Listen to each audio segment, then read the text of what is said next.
وتأمر خرابها وتنتصر بالإيمان على أعدائها. وقد قال ربنا جل جلاله: ولله العزة ولرسوله وللمؤمنين ولكن المنافقين لا يعلمون. أيها المسلمون، إن الأمة مرت في تاريخها بمراحل شديدة وعاشت أزمات عاتية، لكن أزمة الأمة اليوم هي أشد من تلك الأزمات التي مرت في تاريخ المسلمين. لكن الفارق العجيب بين أزمتنا وأزمة من سبق أن السابقين كانوا يضعون نصب أعينهم الإيمان، وكانوا يسعون لتطبيق مبادئه وأركانه، وكانوا يراقبون الله تعالى ويسعون لتحقيق مراد الله تعالى في عباده، واضعين نصب أعينهم قول الله تعالى: ولا تهنوا ولا تحزنوا وأنتم الأعلون إن كنتم مؤمنين. رغم أزماتهم ونكباتهم لم يشعروا يوما أنهم أدنى من أعدائهم كما نشعر اليوم، بل كانوا مؤمنين حقا.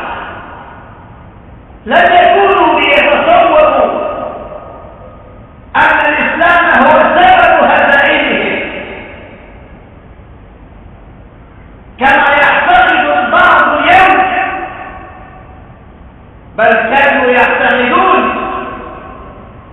وهذا هو الحق، أن مصابهم إنما هو لبعدهم عن دينهم ولتركهم حكما من أحكام ربهم، فضلا عن تركنا لديننا وعدم تطبيقنا لأمر من أوامر ربنا جل جلاله. لذلك كان النصر لهم بالإسلام، لأن الإسلام هو عقيدة ونظام، هو فكر وسلوك، هو دين ودنيا كذلك. لكن نكباتنا اليوم ومصائبنا الشديدة لأننا زعزعنا الإيمان في أعماقنا، في نفوسنا ومبادئنا وتصرفاتنا، وخلقنا العقيدة في وجداننا، فتغير بذلك سلوكنا وتقلبت أخلاقنا، وأصبحنا نعيش على ضفاف مجال الحياة، ظل التقاليد الموروثة والعادات المنقوذة، فدخلت التبعية العمياء حياتنا، ودخل مجتمعنا كل ما هو غريب، فلا نرى شوارعنا شوارع المسلمين، ولا نرى شبابنا شباب الإسلام، ولا نرى نساءنا نساء المسلمات، ولا نرى حياتنا تطبق منهج الإسلام أو تعلي راية الإسلام. لذلك أيها الإخوة الأحباب، دعونا فينا وعلاجنا بالعودة إلى ربنا وقرآننا والسير على منهج نبينا محمد صلى الله تعالى عليه وسلم. لذلك أيها الإخوة الأحباب نعيش هذه الأزمة الحادة التي هي معمل سيء في تاريخ هذه الأمة، لأننا مسخنا كل القيم التي أرادها الإسلام ومحونا كل سلوك سار عليه نبي الإسلام، وقد قال ربنا جل جلاله: والله ذلك بأن الله لم يكن مغيرا نعمة أنعمها على قوم حتى يغيروا ما بأنفسهم. أيها المسلمون، إن الأمة الإسلامية التي كانت منارة تهدي الحياة والتائبين تحولت إلى أمة تعيش على صفات مجرى الحياة، فذلت بعد عزة وجهلت بعد علم وضعفت بعد قوة، حتى أصبحت تتأرجح في سيرها وكادت أن تضل طريقها. إننا نعيش أزمة حقيقية وجدانية في مواجهة ذلك السير الجاري من أمم الكفر والعذر والفجور والصيام. فإن لم تتقارب صفوفنا وإن لم تتراصى جبهتنا وإن لم تتوحد كلمتنا وإن لم تجتمع هذه الأمة على كلمة واحدة وهدف واحد وبقيت متفرقة كما هو الواقع الذي نعيش هذا الواقع الذي كله تخلف مشكوك وتنازع منقوص، إذا بقيت الأمة كذلك لن تقوم للأمة قائمة حتى يبدل الله تعالى هذه الأمة، وإن تتولوا يستبدل قوما غيرهم. فعار وألف عار على التاريخ كيف تخونه همم الرجال ويستباح لمن سلم، عار على الأوطان كيف يسودها عز الرجال وبخس جلاد الكلب. حرية الإنسان غاية حلمنا لا تطلبوها من سفيه الموضوع. أيها المسلمون، إن لبنان الذي نعيش والذي تتقاذفه عصابات القتل والبغي والذي تنفذ فيه القوانين على فئة من الناس دون الأخرى والذي تتحكم به ولمصالح الناس مجموعة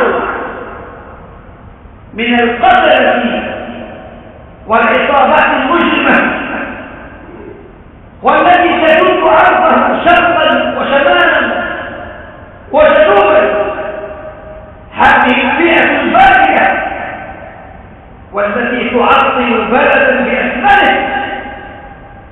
وإن الدولة التي تقف موقف العالم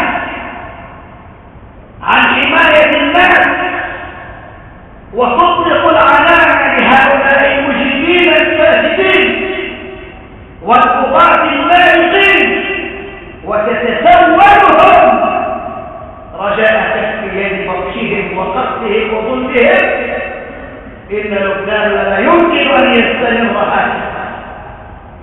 لقد ضاق الناس ضرعا ولم يعد الأمر متحملا، وإن لبنان بسياسة كيد بمثيالين في كل شيء. تلك السياسة القائمة لن تعد تطاع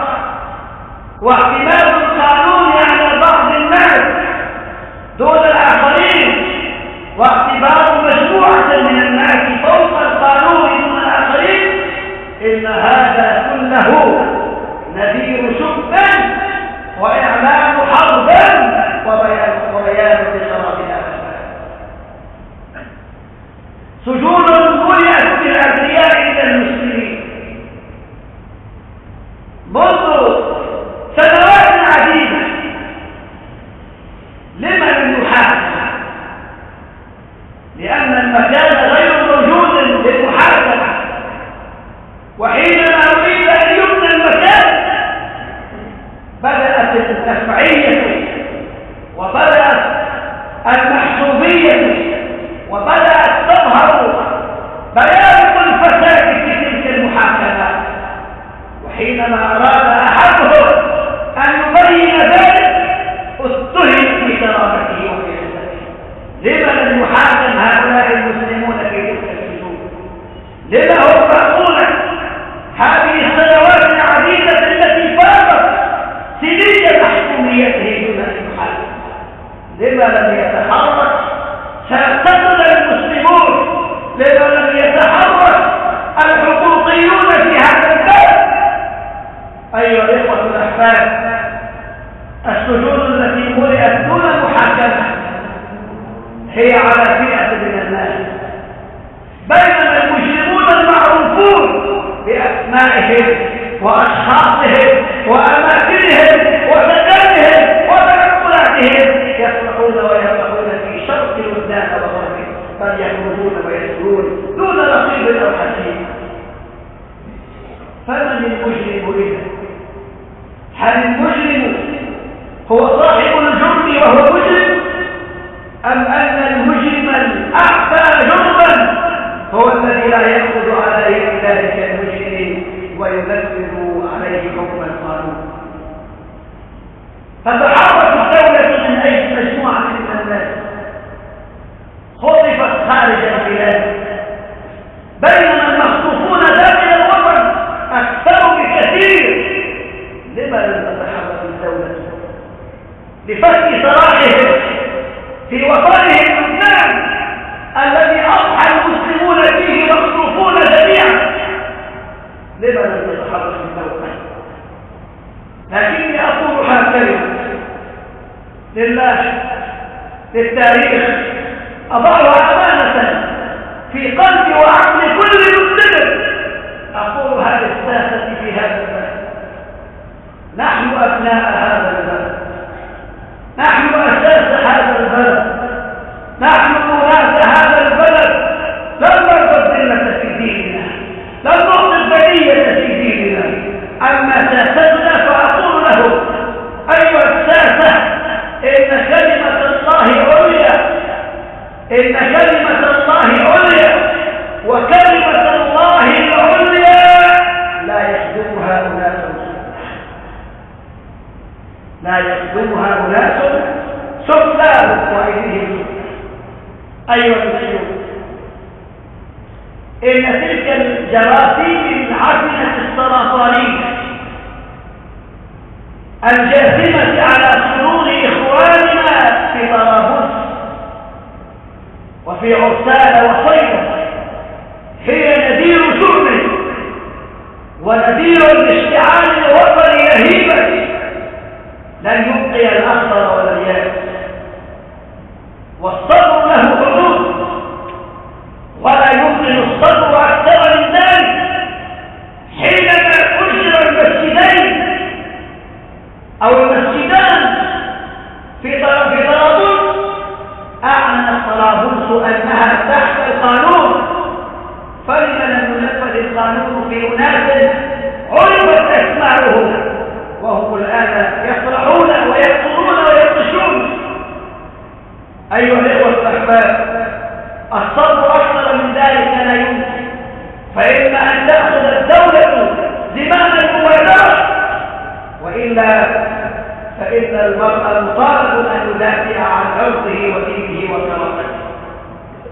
حينما أصدرت بعض السجينات من سجون ذلك الاحتلال الأسدي الفاشي، نساء اغتقلن تناوبت تلك الذئاب والكلاب عليهم، فإن الكلاب أشرف والذئاب أشرف تلك الكلاب عليهن الاقتصاد الواحدة المرة تلو المرة، حتى أنهن لم يعرفن أولادهن لما أخرجن، بل لم يعرفن أهلهن، ويعيشون في مصحات عقلية من شدة ما لاقين من أنواع الأذى والعذاب. وإن هذه الجرثومة في لبنان هي وظيفة ذلك الشيطان الأكبر في سوريا. لن نعطي الدنية في ديننا، لن نفرط بكرامتنا ولا بعرضنا، مهما اختلفت الساسة واختلف الأعذار، فإننا نحن مطالبون أن نأخذ الموقف الحاسم ونضع كلا أمام موقفه ومسؤولياته، حتى لا يبقى هؤلاء الطغاة المجرمون يسوقون ويقتلون أبناءنا في طراروسة، وكما يقال ويخطط بضرب عرسان سبية عرسان أهل السنة.